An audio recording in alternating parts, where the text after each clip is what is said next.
সূরা আল আনফাল। বিসমিল্লাহির রহমানির রহিম। রহমান রহিম আল্লাহ তাআলার নামে। হে মুহাম্মদ, লোকেরা তোমার কাছে যুদ্ধলব্ধ ও যুদ্ধে পরিত্যক্ত অতিরিক্ত মাল সামান সম্পর্কে আল্লাহ তাআলার হুকুম জানতে চাচ্ছে। তুমি তাদের বলো, এ অতিরিক্ত সম্পদ হচ্ছে মূলত আল্লাহ তাআলার জন্য এবং তার রাসূলের জন্য। অতএব এ ব্যাপারে তোমরা আল্লাহ তাআলাকে ভয় করো এবং এ নির্দেশের আলোকে নিজেদের মধ্যেকার সম্পর্ক সংশোধন করে নাও। আল্লাহ তাআলা এবং তার রাসূলের আনুগত্য করো যদি তোমরা সত্যিকার অর্থে মোমেন হয়ে থাকো। মোমেন তো হচ্ছে সেসব লোক যাদের আল্লাহ তাআলাকে স্মরণ করানো হলে তাদের হৃদয় কম্পিত হয়ে ওঠে এবং যখন তাদের সামনে তার আয়াতসমূহ তেলাওয়াত করা হয় তখন তাদের ঈমান বৃদ্ধি পায় এবং তারা সব সময় তাদের মালিকের উপর নির্ভর করে। যারা নামাজ প্রতিষ্ঠা করে এবং আমি তাদের যা কিছু অর্থ সম্পদ দান করেছি তা থেকে তারা আমারই পথে খরচ করে। মূলত এ গুণসম্পন্ন লোকেরাই হচ্ছে সত্যিকার মোমেন। তাদের মালিকের কাছে তাদের জন্য বিপুল মর্যাদা, ক্ষমা ও সম্মানজনক জীবিকার ব্যবস্থা রয়েছে। এভাবেই তোমাদের বের হওয়া উচিত ছিল, যেভাবে তোমার মালিক তোমাকে তোমার বাড়ি থেকে বের করে এনেছেন। অথচ মোমেনদের একদল লোক তো এ কাজ তখন পছন্দই করেনি। সত্য তোমার কাছে প্রকাশিত হওয়ার পরও এরা তোমার সাথে বিতর্কে লিপ্ত হচ্ছে। মনে হচ্ছিল তারা যেন দেখতে পাচ্ছে ধীরে ধীরে মৃত্যুর দিকেই তাদের ঠেলে দেয়া হচ্ছে। স্মরণ করো, যখন আল্লাহ তাআলা তোমাদের প্রতিশ্রুতি দিচ্ছিলেন দুটি দলের মধ্যে একটি দল তোমাদের করায়ত্ত হবে, তোমরা তখন চাচ্ছিলে দুর্বল ও নিরস্ত্র দলটি তোমাদের করায়ত্ত হোক। অথচ আল্লাহ তাআলা স্বীয় কথা দ্বারা সত্য প্রতিষ্ঠিত করতে চাচ্ছিলেন এবং এর মাঝ দিয়ে তিনি কাফেরদের শেকড় কেটে তাদের নির্মূল করে দিতে চেয়েছিলেন। এর উদ্দেশ্য ছিল সত্য যেন তার সত্য রূপ নিয়ে প্রতিষ্ঠিত হতে পারে এবং বাতিল যাতে করে বাতিলের মতোই নির্মূল হয়ে যেতে পারে, যদিও পাপিষ্ঠরা এতে অসন্তুষ্ট হয়। আরো স্মরণ করো, যখন তোমরা তোমাদের মালিকের কাছে কাতর কণ্ঠে ফরিয়াদ পেশ করছিলে, আল্লাহ তাআলা তোমাদের ফরিয়াদ কবুল করেছিলেন এবং বলেছিলেন, হ্যাঁ, আমি তোমাদের এ যুদ্ধের ময়দানে পরপর 1000 ফেরেশতা পাঠিয়ে সাহায্য করব। আল্লাহ তাআলা তোমাদের শুভ সংবাদ দেয়া ও তা দিয়ে তোমাদের মনকে প্রশান্ত করার উদ্দেশ্যেই এটা বলেছিলেন। নতুবা আসল সাহায্য তো আল্লাহ তাআলার কাছ থেকেই আসে। নিশ্চয়ই আল্লাহ তাআলা পরাক্রমশালী ও প্রজ্ঞামান। আরো স্মরণ করো, যখন আল্লাহ তাআলা তার নিজের পক্ষ থেকে তোমাদের নিরাপত্তা ও স্বস্তির জন্য তোমাদের তন্দ্রায় আচ্ছন্ন করে দিয়েছেন এবং তোমাদের উপর তিনি আকাশ থেকে বৃষ্টির পানি নাজিল করেছেন। উদ্দেশ্য ছিল এ পানি দ্বারা তিনি তোমাদের ধুয়ে পাক সাফ করবেন, তোমাদের মন থেকে শয়তানের অপবিত্রতা দূর করবেন, তোমাদের মনে সাহস বৃদ্ধি করবেন।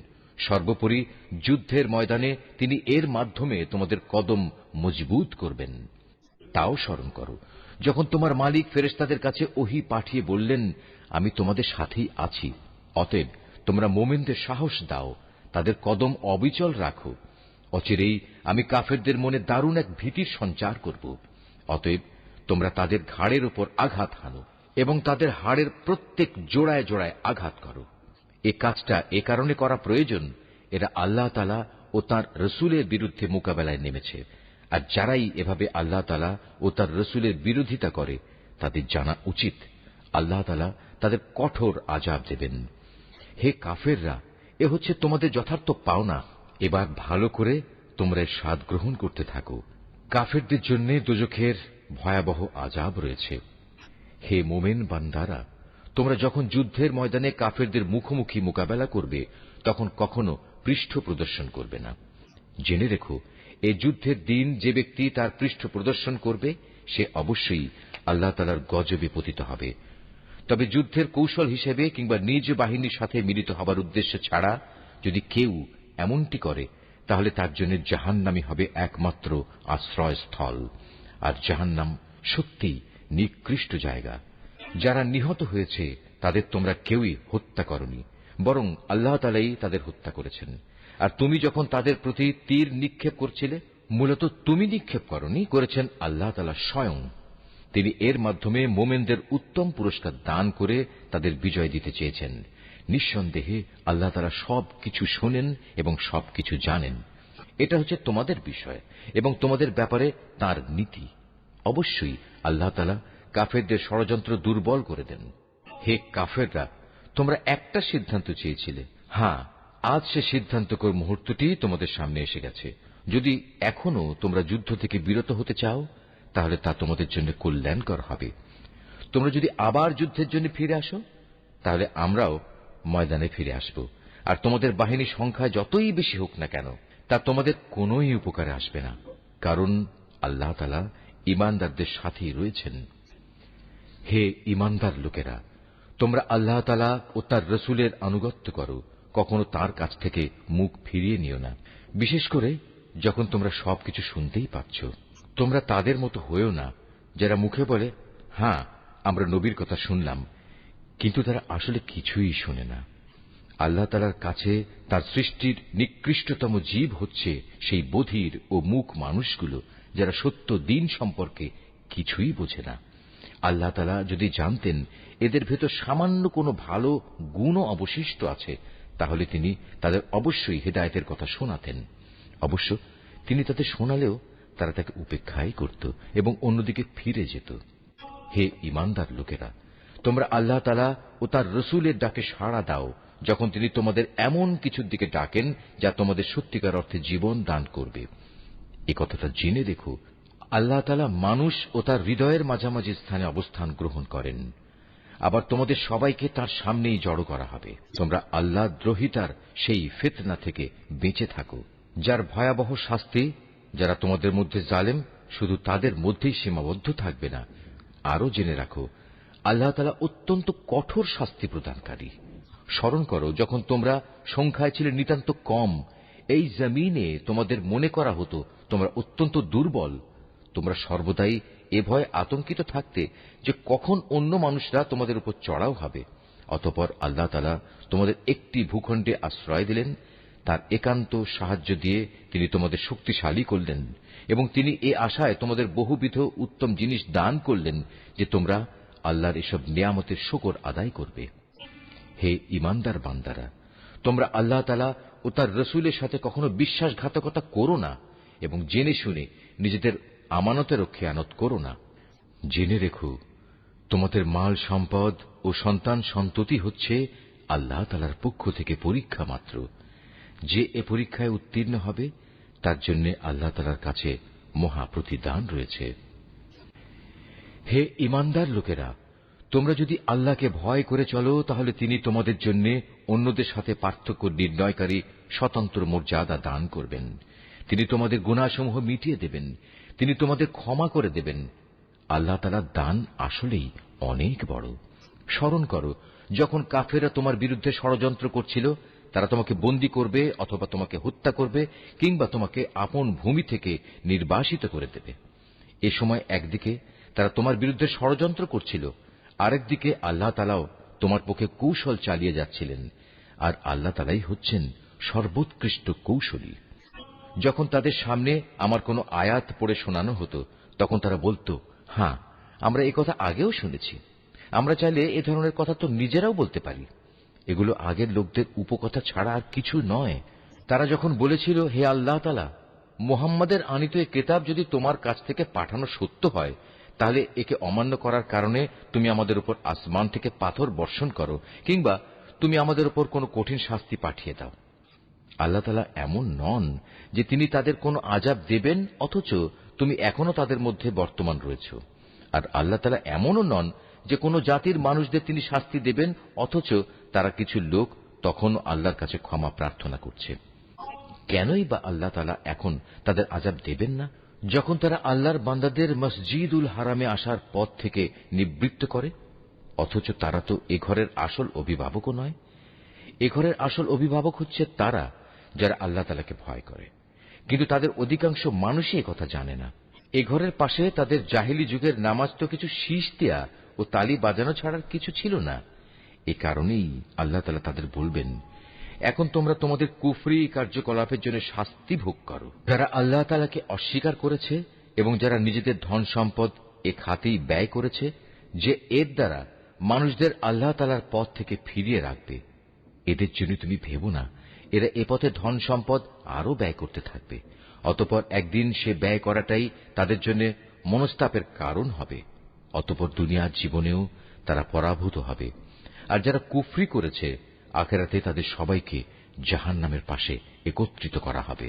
এভাবেই আল্লাহ তাআলা ভালোকে খারাপ থেকে পৃথক করে দেবেন এবং খারাপগুলোর একটাকে আরেকটার উপর থেকে সবগুলো এক জায়গায় স্তূপীকৃত করবেন।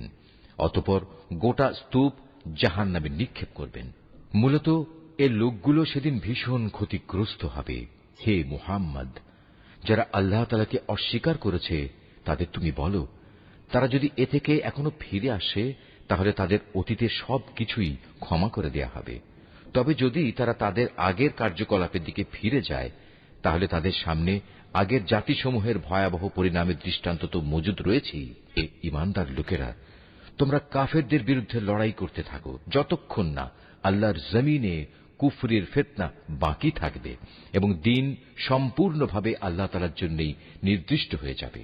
হ্যাঁ, তারা যদি কুফর থেকে নিবৃত্ত হয় তাহলে আল্লাহ তাআলাই হবেন তাদের কার্যকলাপের পর্যবেক্ষণকারী।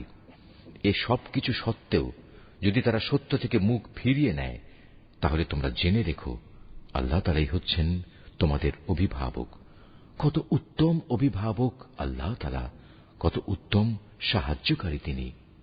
হে মুমিনরা, তোমরা জেনে রেখো, যুদ্ধে যে সম্পদ তোমরা অর্জন করেছ তার 1/5 আল্লাহ তাআলার জন্য, রাসূলের জন্য, তার স্বজনদের জন্য, এতিমদের জন্য, মিসকিনদের জন্য ও পথচারী মুসাফিরদের জন্য। তোমরা যদি আল্লাহতে বিশ্বাস করো, আরো বিশ্বাস করো সেই বিজয় ঘটিত বিষয়টির প্রতি, যা আমি হক ও বাতিলের চূড়ান্ত মীমাংসার দিন ও একে অপরের মুখোমুখি হবার দিন আমার বান্দার উপর নাজিল করেছিলাম। আল্লাহ তাআলা হচ্ছেন সর্ববিষয়ের উপর একক ক্ষমতাবান। যুদ্ধক্ষেত্রে তোমরা ছিলে উপত্যকার নিকট প্রান্তে, তারা ছিল দূর প্রান্তে, আর কুরাইশ কাফেলা ছিল তোমাদের তুলনায় নিম্নভূমিতে। যদি তোমরা আগেই এ ব্যাপারে তাদের সাথে কোনো অগ্রিম চুক্তির সিদ্ধান্ত করতে চাইতে তাহলে এ সিদ্ধান্ত বাস্তবায়নে তোমরা অবশ্যই মতবিরোধ করতে।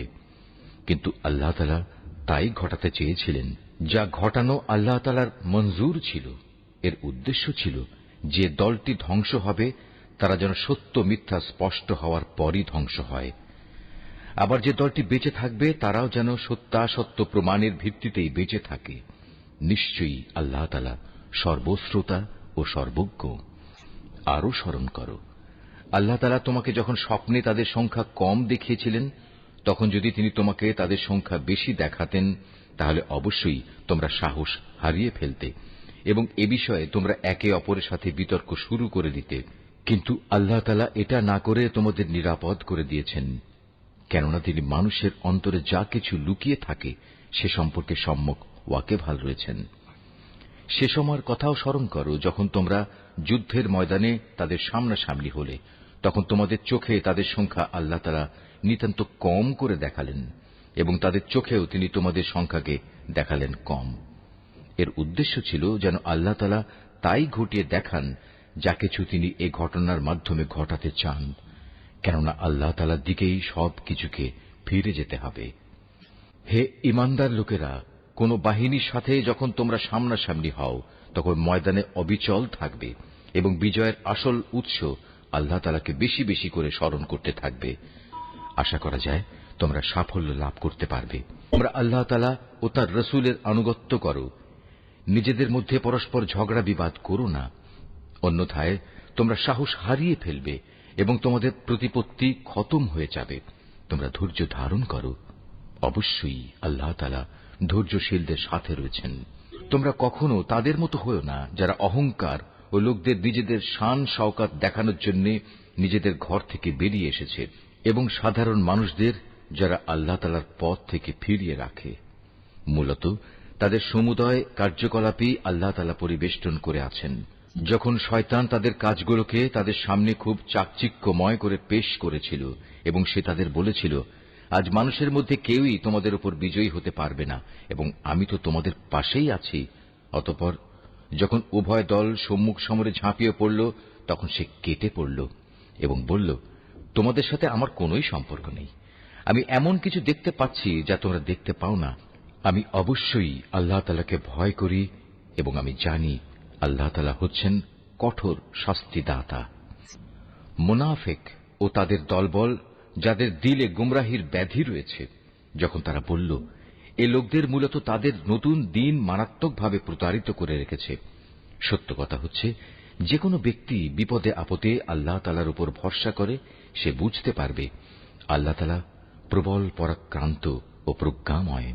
তুমি যদি সত্যি সেই করুণ অবস্থা দেখতে পেতে যখন আল্লাহর ফেরেশতারা কাফেরদের রূহ বের করে নিয়ে যাচ্ছিল, ফেরেশতারা তখন তাদের মুখমণ্ডল ও পৃষ্ঠদেশে ক্রমাগত আঘাত করে যাচ্ছিল এবং তারা বলছিল, তোমরা আগুনের আযাব উপভোগ করো। মূলত এটা হচ্ছে তোমাদের নিজেদেরই উভয় হাতের কামাই, যা তোমরা আগেই পাঠিয়েছিলে। আল্লাহ তাআলা কখনো তাঁর বান্দার উপর জুলুম করেন না। এদের পরিণতি হবে ফেরাউনের আপনজন ও তাদের পূর্ববর্তী কাফেরদের মতোই। তারা সবাই আল্লাহ তাআলার আয়াতকে অস্বীকার করেছে, ফলে তাদের গুনাহের দরুন আল্লাহ তাআলা তাদের পাকড়াও করলেন। নিশ্চয়ই আল্লাহ তাআলা শক্তিশালী ও কঠোর শাস্তি দানকারী। এটা এ কারণে যে আল্লাহ তাআলা যখন কোন জাতিকে কোন নিয়ামত দান করেন, তিনি ততক্ষণ পর্যন্ত তাঁর সে নিয়ামত তাদের জন্য বদলে দেন না, যতক্ষণ না তারা নিজেরা নিজেদের অবস্থার পরিবর্তন করে। নিশ্চয়ই আল্লাহ তাআলা সব কিছু শোনেন, সবকিছু জানেন। এরাও হচ্ছে ফেরাউন, তার স্বজন ও তাদের আগের লোকদের মতো। আল্লাহর আয়াতকে তারা সরাসরি মিথ্যা সাব্যস্ত করেছে, ফলে আমি তাদের কুফরির অপরাধের জন্য তাদের ধ্বংস করে দিয়েছি এবং ফেরাউনের স্বজনদের আমি ডুবিয়ে দিয়েছি। মূলত তারা সবাই ছিল জালেম। নিশ্চয়ই আল্লাহর এই জমিনে বিচরণশীল জীবের মধ্যে আল্লাহর কাছে নিকৃষ্টতম হচ্ছে তারা, যারা স্বয়ং এ জমিনের স্রষ্টাকেই অস্বীকার করে এবং তারা তাঁর উপর ঈমান আনে না। তারাও এ নিকৃষ্ট লোকদের অন্যতম, যাদের সাথে তুমি বাকায়দা সন্ধি চুক্তি স্বাক্ষর করেছ। অতঃপর তারা প্রতিবার সুযোগ পেয়েই সে চুক্তি ভঙ্গ করেছে এবং এ ব্যাপারে তারা কাউকেই পরোয়া করেনি। অতএব এ লোকদের যদি কখনো তুমি ধরতে পারো, তাহলে তাদের মূল বাহিনী থেকে বিচ্ছিন্ন করে এমনভাবে শাস্তি দেবে যাতে তাদের পরবর্তী বাহিনী এ থেকে কিছু শিক্ষা গ্রহণ করে। যদি কখনো কোনো জাতির কাছ থেকে তোমার এই আশঙ্কা হয় যে তারা চুক্তি ভঙ্গ করে বিশ্বাসঘাতকতা করবে, তাহলে তুমিও তাদের সাথে সম্পাদিত চুক্তি একইভাবে তাদের মুখের উপর ছুঁড়ে দাও। তবে তোমরা নিজেরা তা আগে লঙ্ঘন করো না। নিশ্চয়ই আল্লাহ তাআলা খেয়ানতকারীকে পছন্দ করেন না। আর কাফেররা যেন কখনোই এমন ধারণা করতে না পারে যে ওরা তোমাদের পেছনে ফেলে নিজেরা এগিয়ে গেছে। আসলে তারা তোমাদের পরাভূত করার কোনো ক্ষমতাই রাখে না। তাদের সাথে যুদ্ধের জন্য তোমরা যথাসাধ্য সাজ সরঞ্জাম, শক্তি ও ঘোড়া প্রস্তুত রাখবে এবং এ দিয়ে তোমরা আল্লাহর দুশমন ও তোমাদের দুশমনদের ভীত সন্ত্রস্ত করে দেবে। এছাড়াও কিছু লোক আছে যাদের পরিচয় তোমরা জানো না, শুধু আল্লাহ তাআলাই তাদের চেনেন। আল্লাহ তাআলার পথে তোমরা যা কিছুই ব্যয় করবে তার পুরোপুরি প্রতিদান তোমাদের পরকালে আদায় করে দেয়া হবে এবং তোমাদের উপর বিন্দু মাত্রও জুলুম করা হবে না। মুহাম্মদ, তারা যদি সন্ধির প্রতি আগ্রহ দেখায়, তাহলে তুমিও সন্ধির দিকে ঝুঁকে যাবে এবং সর্বদা আল্লাহর উপরই ভরসা করবে। অবশ্যই আল্লাহ তাআলা সব কিছু শোনেন, সবকিছু দেখেন। আর যদি কখনো তারা সন্ধির আড়ালে তোমাকে ধোঁকা দিতে চায়, তাহলে তোমার দুশ্চিন্তাগ্রস্ত হওয়ার কোনো কারণ নেই, কেননা তোমার রক্ষার জন্য তো আল্লাহ তাআলাই যথেষ্ট। তিনি তাঁর সরাসরি সাহায্য ও একদল মোমেন দ্বারা তোমাকে শক্তি জুগিয়েছেন। আল্লাহ তাআলা এ মোমেনদের দিলকে পারস্পরিক ভালোবাসা ও সম্প্রীতির বন্ধনে আবদ্ধ করে দিয়েছেন। অথচ তুমি যদি দুনিয়ার যাবতীয় সম্পদ এর পেছনে ব্যয় করতে, তবু তুমি এ মানুষদের দিলকে ভালোবাসার বন্ধনে আবদ্ধ করতে পারতে না। কিন্তু আল্লাহ তাআলা এদের মাঝে প্রীতি স্থাপন করে দিয়েছেন। অবশ্যই তিনি পরাক্রমশালী ও বিজ্ঞ কুশলী। হে নবী, তোমার জন্য এবং তোমার অনুবর্তনকারী মোমেনদের জন্য তো আল্লাহ তাআলাই যথেষ্ট। হে নবী, তুমি মোমেনদের যুদ্ধের জন্য উদ্বুদ্ধ করো। মনে রেখো, তোমাদের মধ্যে 20 জন লোকও যদি ধৈর্যশীল হতে পারে, তাহলে তারা 200 লোকের উপর বিজয়ী হবে। আবার তোমাদের মাঝে এমন লোকের সংখ্যা যদি 100 হয়, তাহলে তারা 1000 লোকের উপর জয়লাভ করবে। এর কারণ হচ্ছে তারা এমন জাতি যারা আল্লাহর শক্তি সম্পর্কে কিছুই বোঝে না। এর নিশ্চয়তা দ্বারা এখন আল্লাহ তাআলা তোমাদের উপর থেকে উদ্বেগ ও দুশ্চিন্তার বোঝা হালকা করে দিয়েছেন। যেহেতু তিনি একথা জানেন তোমাদের মধ্যে কিছু দুর্বলতা রয়েছে, অতঃপর তোমাদের মধ্যে যদি 100 ধৈর্যশীল মানুষ থাকে তাহলে তারা 200-র উপর বিজয়ী হবে। আবার যদি থাকে তোমাদের 1000 ধৈর্যশীল ব্যক্তি, তাহলে তারা আল্লাহ তাআলার হুকুমে বিজয়ী হবে 2000 লোকের উপর। জেনে রেখো, আল্লাহ তাআলা ধৈর্যশীলদের সাথেই রয়েছেন। কোন নবীর পক্ষেই এটা শোভা পায় না যে তার কাছে বন্দীদের আটক রাখবে যতক্ষণ পর্যন্ত সে জমিনে রক্তপাত ঘটাবে এবং আল্লাহর শত্রুদের নিপাত না করে দেবে। আসলে তোমরা তো দুনিয়ার সামান্য স্বার্থটুকুই চাও, আর আল্লাহ তাআলা চান তোমাদের আখিরাতের কল্যাণ দান করতে। আল্লাহ তাআলাই হচ্ছেন পরাক্রমশালী ও প্রজ্ঞাময়।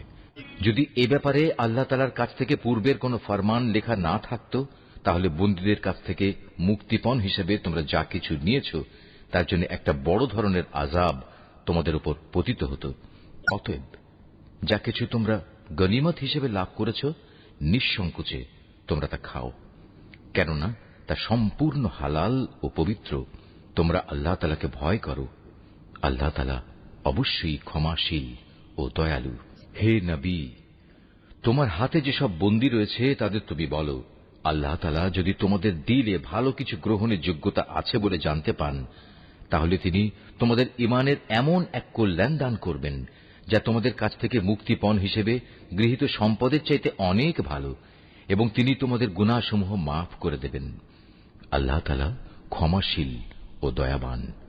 আর তারা যদি তোমার সাথে বিশ্বাস ভঙ্গ করতে চায়, তাহলে তুমি ভেবো না এরা তো এর আগে আল্লাহ তাআলার সাথেও বিশ্বাসঘাতকতা করেছে, এবং এ কারণেই তোমাদের তিনি তাদের উপর ক্ষমতা দান করেছেন। আল্লাহ তাআলাই হচ্ছেন জ্ঞানবান ও কুশলী। নিঃসন্দেহে যারা ঈমান এনেছে এবং এই ঈমানের জন্য হিজরত করেছে, নিজেদের জান মাল দিয়ে আল্লাহর পথে জিহাদ করেছে, এবং যারা মুহাজিরদের আশ্রয় দিয়েছে ও তাদের সাহায্য করেছে, তারা সবাই পরস্পরের বন্ধু। অপরদিকে যারা ঈমান এনেছে অথচ হিজরত করেনি, ততক্ষণ পর্যন্ত তাদের অভিভাবকত্বের দায়িত্ব তোমাদের উপর নেই। তবে কখনো যদি তারা একান্ত দ্বীনের খাতিরে তোমাদের কাছে কোনো সাহায্য চায়, তাহলে তাদের সাহায্য করা তোমাদের কর্তব্য। তবে তা যেন এমন কোন সম্প্রদায়ের বিরুদ্ধে না হয় যাদের সাথে তোমাদের কোন রকম চুক্তি রয়েছে। বস্তুত তোমরা যা কিছু করো আল্লাহ তাআলা সব কিছুই দেখেন। যারা কুফরি করেছে তারা একে অপরের বন্ধু।